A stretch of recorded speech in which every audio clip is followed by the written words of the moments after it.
I'm going to bring up the three top placers for the Poetry Slam. First place, we have Pamela de Pina Vieira. Hi. So the title of my poem is called Home. Home to me is alive, breathing. Early mornings, rude awakenings, no greetings, just loud music on the weekends, ringing in your ear, making you jump, interrupting an intense dream that was waiting to be finished. It's immediately setting up the table because you have to. It's pushing the tall chairs to the side, giving you room to place each cup next to each plate, each fork next to each spoon. Don't forget the napkins. Every weekend morning. Home is also early church sessions on Sundays. Fussing because you don't want to go, getting screamed at because you have to go. It's the scent of Mama's $100 perfume circling around the room, so strong that it grabs you by the throat and just pushes you out the door. To the tall brown house that seems so peaceful on the outside. Two bodies were fairly peaceful on the inside.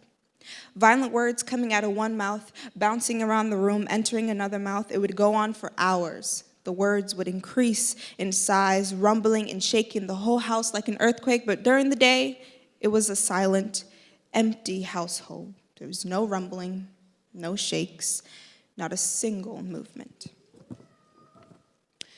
Home is this brown body, too goofy for some, and other times too serious for others.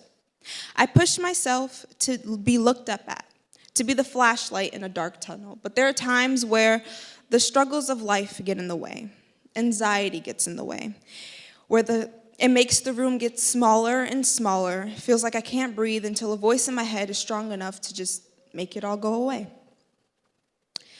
People would say that this house is just a slim frame that is fragile, that is unsupported, within thin glass that cracks easily against a storm of words. And to the noisy neighbors who doubt this real estate, I'd say this body is a mind in a house that not everyone is allowed in. This body has locks, has house rules for those who leave the door cracked when I told you to shut it, who don't clean up after themselves, who eat with their mouths wide open, who touch everything they see. It is a fortress that has tall metal doors that will hit you on your way out and will not say, please come again.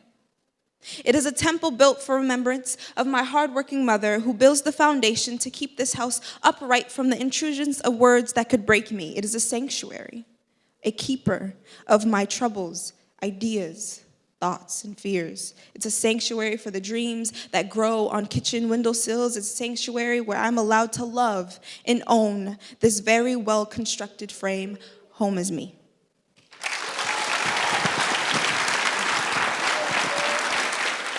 In second place, we have Catherine Pegrero.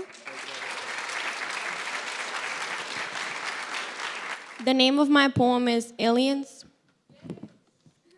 2 words, same meaning, immigrant, alien. That is all I am to them. I'm an alien because I immigrated to this country. Rights, they're invisible to us. Even if you have the magical papers that make you legal, you will never be American enough. You will always be just an alien. You will always be the stranger watching from the window. While America gives everything to her children that are not immigrants, we get the leftovers. The own government wants to shut us out. I belong in this land as much as anybody else. I do as everybody else. I pay what needs to be paid and follow the rules that need to be followed. But I will always be the alien that came from outer space and isn't welcomed. Just like Malcolm X, I also believe America has a serious issue. America picks and chooses which children she likes. We are her toys, especially us immigrants. One day, America will kill us all. Third place, we have Luis Diaz. So making an original piece of work is very difficult, obviously. You know, it's been work many done multiple times, so I would like to contribute my piece of work to the people who inspired me, such as Toni Morrison in her book, Beloved. So please give it a read. It was pretty good, actually. So, and also, I would like to share a piece of a song named Strange Fruit by Billie Holiday. This will help you understand my poem a little better. So here I go. It goes, Southern tree bears strange fruit. Blood on the leaves, blood on the roots.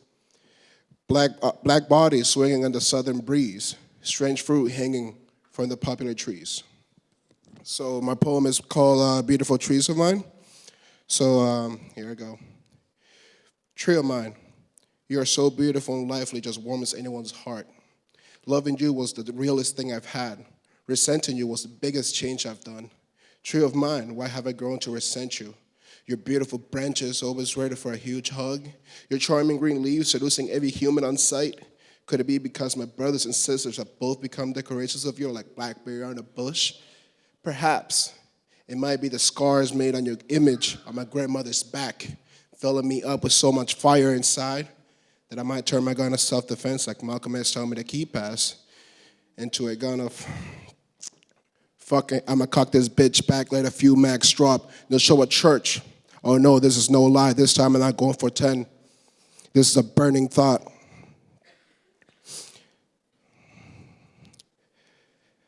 Damn. I've grown scared of your tree. I see you knowing I don't see the beautiful tree of mine that once was. Now all I see is my grandmother's meaty back full of cracks, splits, dead skin, blood. All I see is my brothers and sisters' swollen feet. I can no longer tell the difference between my brother, Bill Gilmore, brother, Henry Scott, sister, Lissa Woods. The body starts decomposing as soon as death is welcomed. But I bet your once lovely warmth provided them with such comfort, and as you're comforting me right now. But hey, I got what was coming to me. I placed that boat, knowing very well I'm just 3/5 of a man. The grass looks awfully beautiful. Bill, Alyssa, Harry, let's hold hands. Oh, tree of ours.